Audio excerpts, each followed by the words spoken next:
ஸ்ரீமதே ராமானுஜாய நமஹா. இன்னைக்கு நம்ம பார்க்க போற கோவில் ஒப்பிலியப்பன் கோவில். இதுக்கு இன்னொரு பெயர் திருவிண்ணகரம். கும்பகோணத்துக்கு அருகில் இந்த கோவில் இருக்கு. இங்க எளியிருக்கும் பெருமாள் ஒப்பிலியப்பன், உப்பில்லாதவன். அதனாலதான் ஒப்பிலியப்பன். இவனுக்கு நிகர் யாரும் இல்லை, அதனாலதான் ஒப்பிலியப்பன்ற திருநாமம். இங்க தாயார் பூமாதேவி தாயார். மூலவருடைய திருநாமம் ஒப்பிலியப்பன், உற்சவரோட திருநாமம் பொன்னப்பன். இங்க மூலஸ்தானத்துல நம்ம பெருமாளோட தாயாரை சேவிக்கிறோம். பெருமாள் நின்ற கோலத்துல காட்சி தர, அவருடைய வலது பக்கம் திருவடிக்கிட்ட பூமாதேவி தாயார் பெருமாளை சேவிச்ச வண்ணம் இருப்பா. அவருடைய இடது பக்கம் மார்கண்டேய ரிஷி பெருமாளை சேவிச்ச மாதிரி இருப்பா. இப்படிதான் நமக்கு பெருமாளும் தாயாரும் மார்கண்டேய ரிஷியும் காட்சி தராங்க. இந்த ஸ்தலத்துக்கே மார்கண்டேய ஸ்தலம்னு பேரு. ஏன்னா மார்கண்டேயர் இங்க ரொம்ப நாள் இருந்து தவம் இருந்தாராம். மார்கண்டேய ரிஷி இங்க தவம் இருக்கும்போது ஒரு நாள் அவருடைய நந்தவனத்துல திருத்துழாய் செடி கிட்ட ஒரு பெண் குழந்தை கிடைக்கிறது. அந்த பெண் குழந்தைய அவர் தன்னுடைய ஆசிரமத்துக்கு எடுத்துன்னு போய்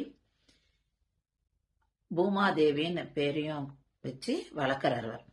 மகாலட்சுமி தாயார் தான் பூமாதேவியா தான் அவதாரம் எடுக்கணும்னு ஆசைப்பட்டு இங்க வந்து அவதாரம் எடுக்கிறா. இவருக்கு மார்கண்டேய ரிஷிக்கு மகளா பிறக்கிறார்.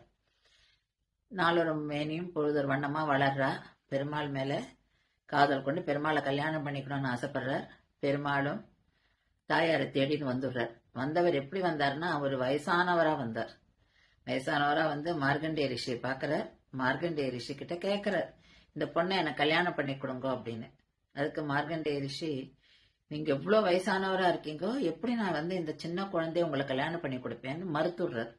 இந்த மாதிரி அந்த வயசானவர் கேட்கறதும் ரிஷி மறுக்கிறதும் இது ரொம்ப நாளா நடந்துட்டே இருக்கு. ஒரு நாள் அந்த வயசானவர் சொல்றாரா, நான் நாராயணன் எப்படி லக்ஷ்மிய பாத்துக்கிறாரோ அந்த மாதிரி நான் இவளை பார்த்துப்பேன், எனக்கு கொடுங்கன்றார். அப்போ ரிஷி மாட்டேன்னு சொல்றாரு. திரும்பியும் வர்றார். அப்போ மார்கண்டேய ரிஷி சொல்றாராம், இவளு ரொம்ப சின்ன குழந்தை, இவளுக்கு உப்பு போட்டு கூட தளிகை பண்ண தெரியாது. அப்ப நீங்க எப்படி இவளை கல்யாணம் பண்ணிக்க முடியும், அவ்வளவு சின்னவளாச்சு அப்படின்ற. அப்போ அந்த வயசானவர் சொல்றாராம், எப்படி தளிகை பண்ணாலும், உப்பே இல்லாம தளிகை பண்ணாலும் நான் ஏத்துக்கிறேன். என்னோட தளிகையில உப்பே வேண்டாம், எனக்கு அதுவும் சம்மதம் தான் அப்படின்னு சொல்றாராம். மார்கண்டேய ரிஷிக்கு அப்பவும் இஷ்டம் இல்லை. அப்புறம் இந்த வயதானவர் நான் உண்ணாவிரதம் இருப்பேன் அப்படின்னு சொல்றாராம். அப்ப தர்ம சங்கட நிலைக்கு போயாச்சு. தாயாரை பாக்குற, பூமாதேவியை பாக்குற. பூமாதேவி சரின்றா.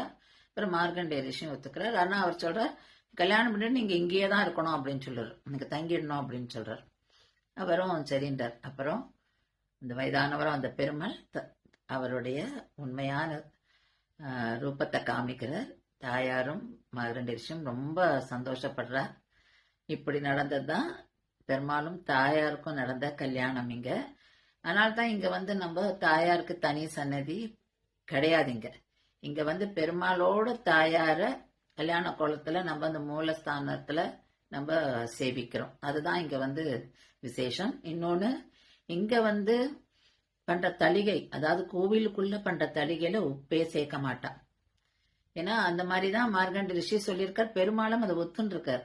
அதனால இங்க உப்பே கிடையாது பிரசாதத்துல. ஆனா நமக்கு அது பிரசாதமா திரும்பி நமக்கு பக்தர்கள் கொடுக்கும்போது நமக்கு அந்த உணர்வே இருக்காது. அதுதான் பெருமாளுடைய மகிமை இங்க, தாயாருடைய மகிமை இங்க.